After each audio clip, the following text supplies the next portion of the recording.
कृषक हा बारामतीच्या कृषी विज्ञान केंद्राचा फ्लॅगशिप प्रोग्राम आहे.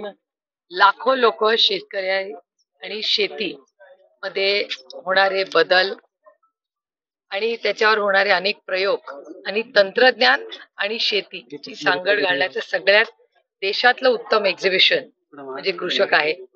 एका विश्वासाच्या नात्याने लोक कृषी विज्ञान केंद्रात येतात. माझे ज्येष्ठ बंधू राजेंद्र पवार आणि त्यांचे सगळे सायंटिस्ट सहकारी मिळून हा उपक्रम करतात आणि ह्या वर्षी तो आणि महत्वाचा आहे. त्याचं कारण की आर्टिफिशियल इंटेलिजन्स AI आणि शेती ह्याच्यात नवीन तंत्रज्ञान हे डेव्हलप होत आहे. याच्यासाठी मायक्रोसॉफ्ट आणि ऑक्सफर्ड युनिव्हर्सिटी हे मिळून इथे काम करतायत. प्रताप पवारांच्या प्रयत्नातून ऑक्सफर्ड युनिव्हर्सिटी आणि मायक्रोसॉफ्ट या दोन्ही संस्थांची पार्टनरशिप करून काहीतरी नवीन AI मधून शेती हा एक प्रयोग इथे होतोय. आणि माझी महाराष्ट्रातल्या तमाम सायंटिफिक टेम्पर ठेवणाऱ्या शेतकरी आणि नागरिकांना आवर्जून विनंती राहील की जरूर आपण बारामतीला या आणि हे एक्झिबिट बघा. ताई, माजी गृहमंत्री काँग्रेस नेते सुशील कुमार शिंदे यांनी आता मोठा घोषस्फोट केलाय. माझा 2 वेळा पराभव झाला तरी देखील बरीच जणांनी मला भाजपात यायचं म्हणतात. प्रणिती शिंदे आणि आम्हाला भाजप या असं म्हटलंय. मला याची काय माहिती नाही.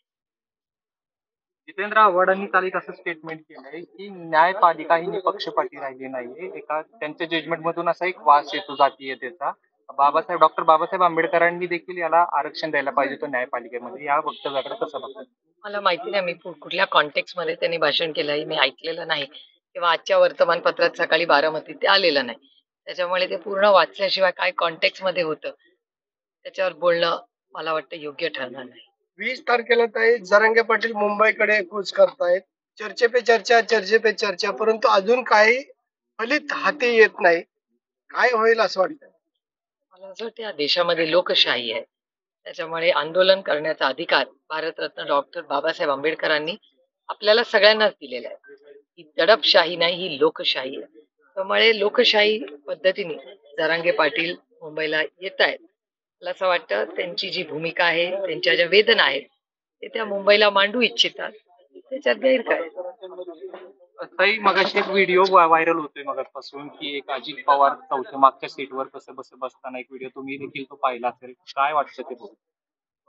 नाही, तो व्हिडिओ कोणी व्हायरल केलाय माहिती नाही, पण मला असं वाटतं की महाराष्ट्राचे माननीय मुख्यमंत्री ड्रायव्हर सीट मध्ये असं काहीतरी व्हिडिओ फिरतोय असे अनेक लोक म्हणतात. मगाशी खरं तर मी पाण्याच्या प्रश्नाचे इथे होते त्याच्यामुळे असं मला मगाशी कोणीतरी सांगितलं, पण मला माहिती नाही म्हणजे त्याच्यात काय. ठीक आहे, आता सगळे एकत्र कुठे जात असतील तर त्या गाडीच्या व्हिडिओचं काय कुठेतरी अडचण होती असं वाटतं असताना? माहिती नाही. आता तो व्हिडिओ तुमच्या चॅनलवर दाखवलाय का?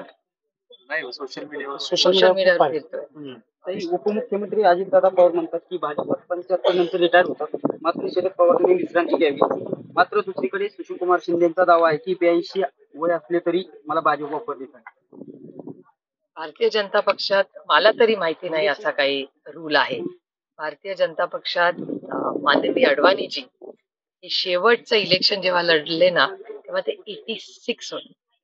2014 साली अडवाणीजी शेवटचा लोकसभेचा फॉर्म त्यांनी भरला आणि ते निवडून आले आणि तेव्हा ते 86 वर्षाचे होते. आणि सर्वोच्च म्हणजे अटलजी नंतर भारतीय जनता पक्षामध्ये कोण नेता आहे? लालकृष्ण अडवाणीजी.